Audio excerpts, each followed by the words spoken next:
আল্লাহ নবী হিজরত করে মদিনা শরীফে গেলেন। একটা বছর ঘুরতে না ঘুরতে আল্লাহ নবীকে একটা যুদ্ধের সম্মুখীন হতে হয়েছিল। ওই যুদ্ধটা হলো ইসলামের ইতিহাসে প্রথম যুদ্ধ, ওটা হলো বদরের যুদ্ধ। সাহাবাদের সংখ্যা ছিল 313 জন, সৈন্য সংখ্যা 313 জন। মোটামুটি এভারেজ করে 500 মতো সাহাবার সংখ্যা হতে পারে। সবাই হয়তো যুদ্ধের ময়দানে যায়নি, কিছু বৃদ্ধ মানুষ থাকতে পারে, কিছু অসুস্থ মানুষ হয়তো ছিলেন, কিছু ছোট ছোট বাচ্চা হয়তো ছিলেন। সাহাবাদের সঙ্গে নিয়ে জিহাদের ময়দানে গেলেন তখন 313 জন। কতজন? 313 জন। আল্লাহ নবী জীবনে একবার হজ করেছেন, এটা আমার নবীর জীবনের শেষ হজ, আর সুযোগ হয়নি। নবী আমার নবম হিজরিতে হজ করেছিলেন, দশম হিজরিতে আল্লাহ নবীর ওফাত হলো।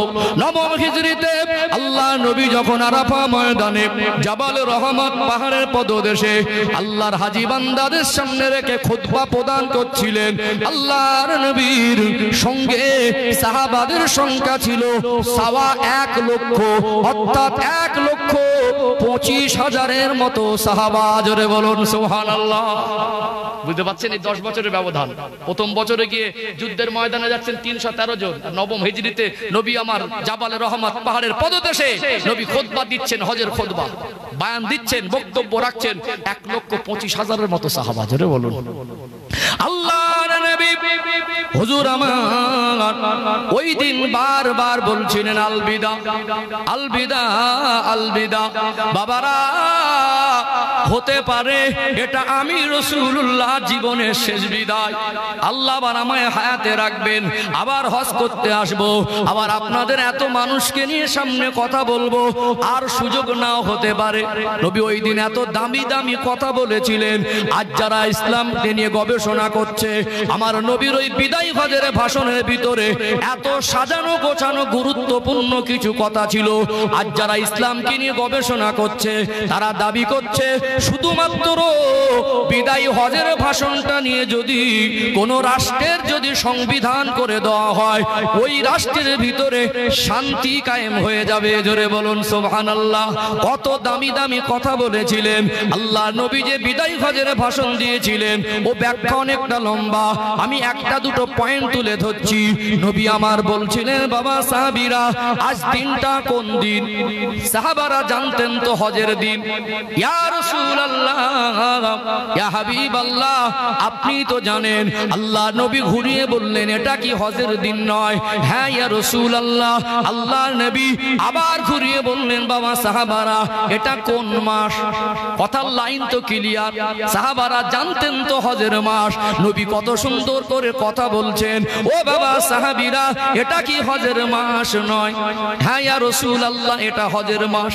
আল্লাহ নবী ঘোষণা দিচ্ছেন, হজের দিন যেমন মহান, হজের মাস যেমন মহিমাপূর্ণ, আল্লাহর কাবা ঘর যেমন পবিত্র, আমি রাসূলুল্লাহ এখান থেকে ঘোষণা দিলাম, প্রত্যেকটা মুসলমানের সম্মান, সম্পদ আর রক্ত ওই রকম পবিত্র। জোরে বলুন সুবহানাল্লাহ।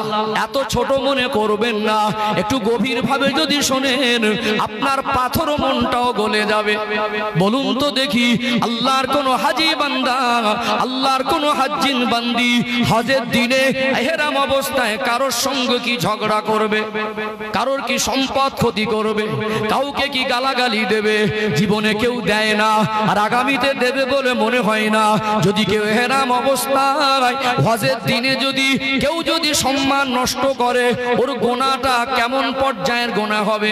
ছোট গুনাহ হবে না, ওটা বড় পর্যায়ের গুনাহ হবে। অতএব হজের দিন যেমন মহান, প্রত্যেকটা মুসলমানের সম্পদে যদি আঘাত করেন, সম্মানে যদি আঘাত করেন, রক্ত যদি ঝরিয়ে দেন, হজের দিনের সম্মান নষ্ট করার সম পরিমাণ গুনাহ হবে। নবী হজের মাস যেমন মহিমাপূর্ণ, এই হজের মাসের সম্মান নষ্ট করা, মুসলমানের সম্মান, মুসলমানের রক্ত, মুসলমানের সম্পদ নষ্ট করা ওই রকম পর্যায়ের গুনাহ হবে।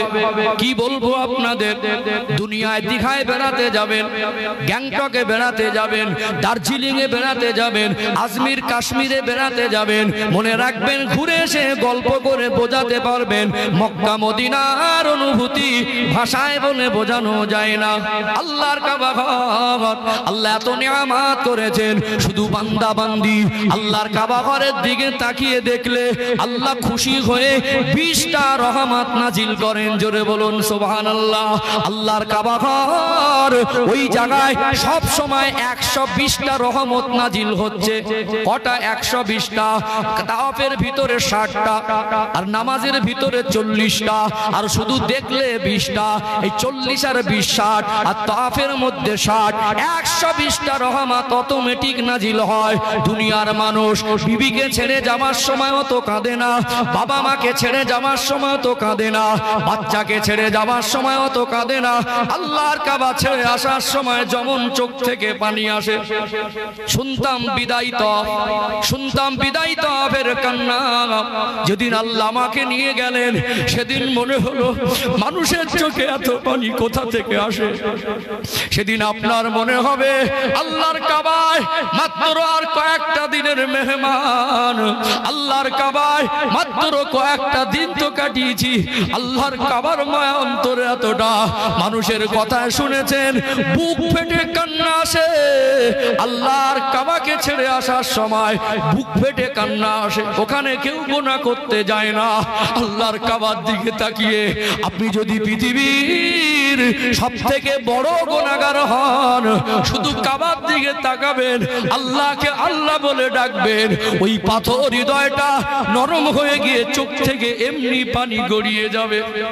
যদি মনে হয় কান্না আসে না, যদি মনে হয় কান্নার চেষ্টা করে কাঁদতে পারি না, একটু চলে যাবেন আল্লাহর কাবায়।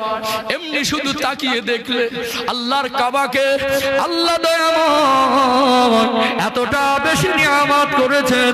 আল্লাহর কাবার দিকে তাকালে মানুষের পাথর মনটাকে আমার আল্লাহ দয়াময় নরম করে দেন। জোরে বলুন সুবহানাল্লাহ, আরো জোরে বলুন সুবহানাল্লাহ। ও ভাইজানেরা, সোনার মানিক যুবকেরা, আব্বারা মায়েরা, ওই কাবা ঘরে কেউ গুনাহ করতে যায় না। আল্লাহর কাবা ঘরের সামনে যেখানে তাওয়াফ করা হয় ওটাকে মাতাবে কাবা বলা হয়। ওই মাতাবে কাবায় দাঁড়িয়ে দাঁড়িয়ে যদি আল্লাহর কাবা ঘরের সম্মান নষ্ট করে, যেমন পর্যায়ের গুনাহ হবে। মুসলমানের সম্মানে আঘাত করলে, মুসলমানের সম্পদ আত্মসাৎ করলে, মুসলমানের রক্ত ঝরালে ওই রকম পর্যায়ের গুনাহ হবে। আল্লাহ নবীর কথার এই ব্যাখ্যার গভীরতা আছে না নেই? কেমন ভাইকে কষ্ট দেন, ভাইকে কষ্ট দেওয়া কত গুনাহ, ভাইয়ের নামে মিথ্যা অপবাদ দেওয়া কত গুনাহ, ভাইয়ের উপরে হিংসা করা কত গুনাহ। ও ভাইয়েরা, বাবাজিরা, নবী আমার তারপরেও বললেন আল মুসলিমু আখুল মুসলিম, একজন মুসলমান আর একজন মুসলমানের ভাই। নবী আমার উদাহরণ দিয়ে বোঝালেন, বাবা সাহাবীরা, আমি রাসূলুল্লাহ ভাই ভাই সম্পর্ক করে দিয়েছি। কেমন ভাই ভাই তোমরা কি জানো? আল্লাহ নবী উদাহরণ দিলেন, একজন মুসলমান আর একজন মুসলমানের জন্য আয়না স্বরূপ। কি স্বরূপ? আয়না বোঝেন? এত দামি দামি জিনিস আছে, নবী আয়নার সঙ্গে আমার রাসূল তুলনা করলেন। একটা মানুষ কান্নারত অবস্থায় আয়নার সামনে দাঁড়ালে নিজের ছবি, কান্নারত ছবি আর আয়নার ছবির মধ্যে কোনো পার্থক্য? হাসতে হাসতে আয়নার সামনে দাঁড়াবেন, নিজের হাসির ছবি আর আয়নার ছবির মধ্যে কোনো পার্থক্য থাকে না। তাহলে মুসলমানের দুঃখে দুঃখিত হতে হবে, ব্যথিত হতে হবে, মুসলমানের হাসিতে হাসতে হবে, মুসলমানের সুখটাকে সহ্য করা শিখতে হবে, তবেই হবে প্রকৃত মুসলমান।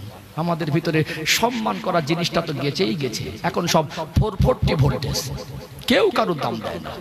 যার কাছে যাবেন সব বারুদ পয়জান, কেউ কারোর দাম দেয় না। আর সব সময় আমরা মানুষের ক্ষতি সাধনেই রয়েছি। কি গো, উপকার করতে না পারলে অন্তত ক্ষতি করুন। একটা প্রবাদ বাক্য আছে, মানুষের যদি উপকার করতে না পারো অন্তত ক্ষতি।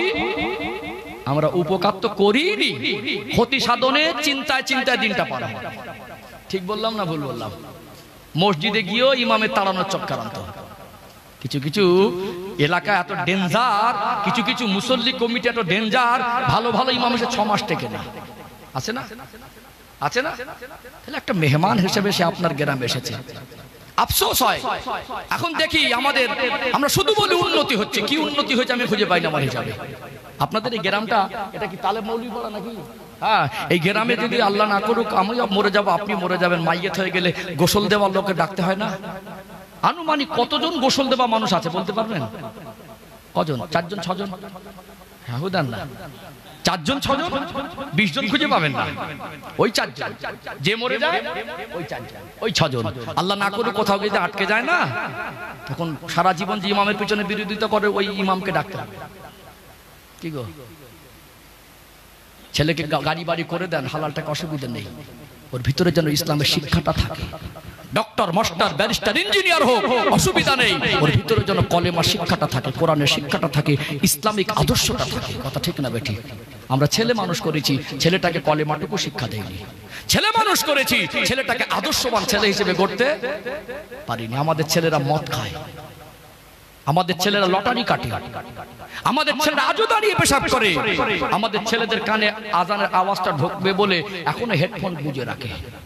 আগের দিনে দেখতাম বাড়িতে একটা পরিবেশ ছিল, মুরব্বীগুলো সন্তানদের মোটামুটি তালিমের মধ্যে রাখতেন। বাবা মা বলতেন, এই আজান হচ্ছে, মুখ বন্ধ করো। পড়তেও বসেছি বাড়িতে, বাবা মা তখনও বলেছে আজান হয়েছে অন্তত পড়বে, আজানের সময় পড়াটা বন্ধ রাখো। এখন আজান হলে দেখবেন কি মার্কেটে থাকেন, বাড়ি থাকেন, বাবা মা এই শাসনটুকু আর করে না। আজান হচ্ছে, ঘরে মোবাইল চলছে, চাচিমা সিরিয়াল খতম করছে, বৌমাও সিরিয়াল খতম করছে। আজান হচ্ছে, ইনি ঘরে সিগারেট টানছেন, পাশের বাড়ির ছেলেটা ঘরে বিড়ি টানছেন। আজান হচ্ছে, ছেলেরা ঝগড়া মারামারি করছে। আজান কখন হয়েছে জানেই না অনেক লোক, কিন্তু বাড়ির ধারেই মসজিদ। কথা ঠিক না ভুল? রাগ করছেন মনে হয় নাকি? মাঝে মাঝে দেখবেন খিদে লাগে, খিদে বোঝেন তো, বাড়িতে এসে খাদ্যটা ঠিক মনের মতো পেয়েছে, ঠিক খিদের সময় পেয়েছে, তো প্লেটে যা ভাত দিয়েছিল খেয়ে শেষ করেছে, বলছে রান্নাটা তো খুব ভালো হয়েছে, আর একটু ভাত দাও তো। ওটাকে দুবার ভাত নিলে কি বাড়তি রান্না, বের করে ভাত কি বলে, বাড়তি ভাত খেলো, খেয়ে বলছে আজ রান্নাটা হেভি হয়েছে, অনেকটা খেয়েছে। খেলো বটে, খাবার আগে বিসমিল্লাহ নেই, খাওয়ার পরে আলহামদুলিল্লাহ টুকু নেই, খেয়েছে। একটা সপ্তাহ চলে গেছে, 1 সপ্তাহ মসজিদে যায়নি, বাড়ির ধারে মসজিদ জুমার দিনও যায়নি। যখন নিউজ শুনবেন না মুসলমানদের কোন ঠাসা করছে, মুসলমানের দিনকাল ভালো না, ও যে নিজে কোন পর্যায়ের মুসলমানের জীবন অর্জন করেছে সেইটুকুর খেয়াল নেই। ও আবার বলছে মুসলমানের দিনকাল ভালো না। আমাদের, আমরা ভালো হব, আমাদের জীবন পবিত্র করব, আমাদের সমাজকে পরিবর্তন করব, এই চেতনা আমাদের ভিতরে নেই। কথা ঠিক বললাম না ভুল বললাম? আমরা একে অপরের প্রতি হিংসার শিকার, আমরা একে অপরের দুঃখ দেখে হাসি, আমরা একে অপরকে বিপদে ফেলার জন্য চক্রান্ত করি, আমরা একে অপরকে ঠকাতে ব্যস্ত। তার সমাজ উন্নতি হবে কি করে? দুনিয়া এই জন্য দেখছেন বরকত উঠে যাচ্ছে, রহমত উঠে যাচ্ছে, আমাদের ভিতরে ভ্রাতৃত্ব ভালোবাসা নষ্ট হচ্ছে, দুনিয়ার ভাবমূর্তি নষ্ট হচ্ছে। দেখবেন শান্তি নেই, সব ঠিক আছে, শান্তি নেই। আল্লাহ আমাদের জীবনকে পবিত্র আর পরিবর্তন করার তৌফিক দান করেন, বলেন আল্লাহুম্মা আমিন। ছেড়ে গিয়েছিলাম মিথ্যার কথায়, তাই তো বলছিলাম ব্যবসা ক্ষেত্রে মিথ্যা বলা যাবে না। তাহলে ওই ভাইকে ঠকানো হলো কি হলো না? ওই ভাইটাকে ঠকানো হলো। ঠকানো যাবে মিথ্যা বলে? মিথ্যা বলে ঠকানো, আর প্রকৃত মুসলমান সে মিথ্যা বলে ঠকাতেও পারবে না। তো ভাইজানেরা, সোনার মানিক যুবকেরা, আব্বারা মায়েরা, মনে করিয়ে দেই, আলোচনা করছিলাম মিথ্যা বলা যাবে না। মুসলমান মিথ্যা কথা বলবে কেন? আল্লাহ পাক কোরআন শরীফে বললেন, ফালানাতুল্লাহি আলাল কাযিবিন, মিথ্যাবাদীর উপরে আল্লাহ পাকের লানত। অতএব মিথ্যা কথা, কথায় কথায় মিথ্যা বলা, এটা হলো মুনাফিকের আলামত। ও ভাইরা, বাবাজিরা, আজ কিছু মানুষ আছে দেখবেন কেমন কথায় কথায় মিথ্যা বলে। অনেক সম্মানিতা মায়েরা এসেছেন, পর্দার অন্তরালে অবস্থানরত রয়েছেন। আমি একটা পয়েন্ট মায়েদেরকে দৃষ্টি আকর্ষণ করে বলছি, কিছু কিছু মা বোন আছে, সব মাকে বলবো না, সব মা বোন খারাপ নয়, কিছু কিছু মায়েরা আছে দেখবেন একটা বদ অভ্যাসে পরিণত হয়ে গেছে, তিলকে তাল বানাতে পারে। বুঝলেন তিলকে তাল বানানো? তিলকে কিছু মানুষ হয়, একটা ঘটনা ঘটে, এক রকমের প্রচার করে, আর এক রকম। বাড়ির ধারে একটা মানে একটু রেশারেশি আছে, ঝগড়া আছে, মেয়েটা গেছে নানার বাড়িতে, একটু হালকা করে একটু মানে চাল খেলে দিয়েছে, শুনেছিস উমুকের মেয়ে নাকি পালিয়েছে, একটা ফাঁক রেখেছে, উমুকের মেয়ে নাকি পালিয়েছে। কিছু চাচিমার ভাবি আছে, মনে হবে মিথ্যা কথা বলে পিএইচডি করেছে, এমন কাজটা করে সুর করে মুখ বেঁকিয়ে মন নরম করে গুছিয়ে মিথ্যা কথাটা বলবে, বিশ্বাস না করে পারবেন না। একাই বেলা 10টার আগে 10 জনকে শুনিয়ে দিয়েছে এই অমুকের মেয়ে পালিয়েছে। মুসলমান একটা বিষয় কারোর শোনা কথা শতভাগ না জেনে শতভাগ কনফার্ম না হয়ে কারোর নামে মিথ্যা অপবাদ ছড়ানো যাবে না। আমাদের বদ অভ্যাস যাচাই বাছাই না করে কি ঘটলো আজও সেটা সত্যতা যাচাই করার প্রয়োজন মনে করিনি, একাই 10 জনের কাছে পৌঁছে দেয়। আছে না নেই? সারা গ্রাম হয়েছে অমুকের মেয়ে পালিয়েছে। আপনি জানেন এই গুনাহটা কাবিরা গুনাহ। তাহাজ্জুদ পড়ে চোখের পানি ফেলে ফেলে রক্ত ঝরিয়ে দেবেন, আল্লাহর কাছে মাফ হবে না। আল্লাহ যদি আপনাকে অর্থশালী করেন 70 বার হজ করবেন, এ গুনাহ আল্লাহ মাফ করবেন না। আল্লাহ যদি আপনার অর্থ দেয় 70টা মসজিদ করে দেবেন, এ গুনাহ আল্লাহর কাছে কেঁদে মাফ হবে না। যার নামে অপবাদ দিয়েছেন তার কাছে ক্ষমা চাইতে হবে। বান্দার হক নষ্ট করেছেন, কবিরা গুনাহ করেছেন। বান্দার বিষয়ে শতভাগ না জেনে আপনি মুসলমান হয়ে কারোর নামে অপবাদ ছড়াতে পারবেন না। আপনি যার বদনাম করছেন সে যদি আপনার মেয়ে হতো, আপনি যার অপবাদ দিচ্ছেন সে যদি আপনার বাবা হতো, আপনার মায়ের নামে কেউ যদি অপবাদ দিত, আপনি একজনের স্ত্রী যদি কেউ বলে পরপুরুষের সঙ্গে রাতে ধরাধরি হয়েছে আপনার নামে অপবাদটা কেউ দিত, আপনি যতটা কষ্ট পেতেন তাকে ততটাই কষ্ট পৌঁছালেন। কথা ঠিক না বেঠিক? অতএব এই বদ অভ্যাস থেকে বেরিয়ে আসতে হবে। মায়েরা এই একটা বদ অভ্যাসে পড়ে যায়, মায়েদের মনটা নরম, মায়েদের কাছে শয়তান একটু বেশি ধোঁকা দেয়। জান্নাতে গন্ধম ফলটা, নিষিদ্ধ ফলটা আগে বাবা খেয়েছিলেন না মা খেয়েছিলেন? মায়েদের মনটা নরম, শয়তান জানে কথা ধাক্কা মারলে কাজ হবে।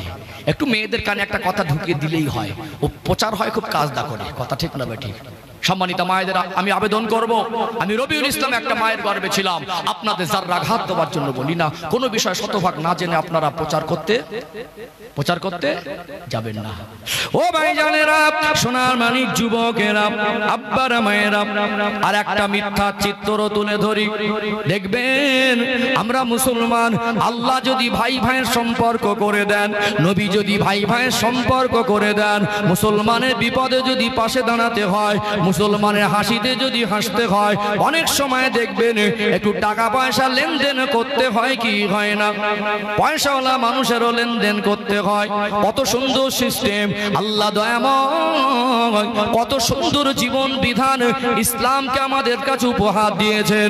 আপনি পয়সাওয়ালা মানুষ, আপনার বাড়ির পাশে একটা গরিব মানুষ ডাক্তার দেখাতে পাচ্ছে না, হঠাৎ অপারেশন করতে হবে, ওর একটা ভালো ব্যবসা চলে, এক্ষুনি ওর 5 লক্ষ টাকার প্রয়োজন। আবার যদি সুস্থ হয়ে গিয়ে ব্যবসাটা রানিং করতে পারে, ওই 5 লাখ টাকা চাইলে মিটিয়ে দিতে পারবে। ভাই হিসাবে 1 লাখ টাকা ধার দেওয়া সম্ভব না অসম্ভব?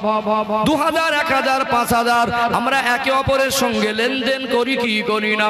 শরিয়াত ইনফরমেশন দিচ্ছেন, যত সম্পর্ক গভীর হোক, যত ভালোবাসা থাকুক, লেনদেনের ক্ষেত্রে লেখাপড়া করাটা হলো সুন্নতি পদ্ধতি। কিন্তু আমরা একটা নেগেটিভ পয়েন্ট নেই, ওর সঙ্গে যদি লেখাপড়ার কথা বলি ও খারাপ মনে করবে আমাকে অবিশ্বাস করছে। শরিয়াত যেখানে ইনফরমেশন দিয়েছেন, শরিয়াতের কথাটা মেনে নেওয়ার ভিতরে কল্যাণ আছে না নেই? হয়তো একটা লোকের খারাপ লাগতে পারে আর 10টা লোক ওইভাবে ঠকে যাচ্ছে, একটা লোকের খারাপ লাগতে পারে, এর ভিতরে দুনিয়াবি আরো অনেক কল্যাণ আছে না নেই? আছে না নেই?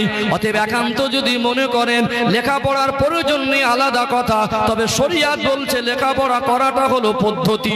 ও ভাইয়েরা, বাবাজিরা, 1000, 2000 টাকা লেনদেন করতে হয়, ভাই হিসাবে ভাইয়ের পাশে দাঁড়াতে হয়। অতএব এই মানুষটার মুখে হাসি ফোটানো, মুসলমানের পাশে দাঁড়ানো, আল্লাহ দয়াময় ওই ব্যক্তির উপরে খুশি হয়ে যায়। যদি সাহায্য করতে না পারি, দান করতে না পারি, অন্তত 2-4 হাজার টাকা ধারও তো দেওয়া যায় না?